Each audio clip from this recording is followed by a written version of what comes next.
samim fudbalerima da očekuju da posle 2 meča mogu biti bolji od nekadašnjeg također poput Crvene zvezde šampiona Evrope. Navijači crveno-belih su ovom porukom hrabro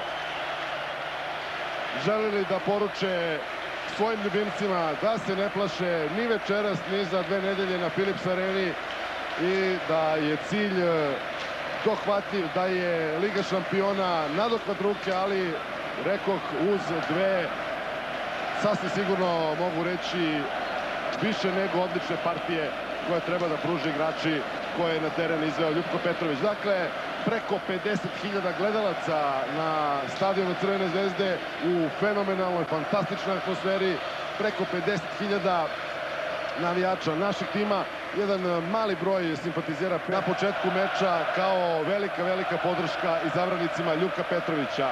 A ko će igrati večeras, sada ćete saznati dok vidite Pierluigi Colinu, možda i najzvučnije ime.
utakmici.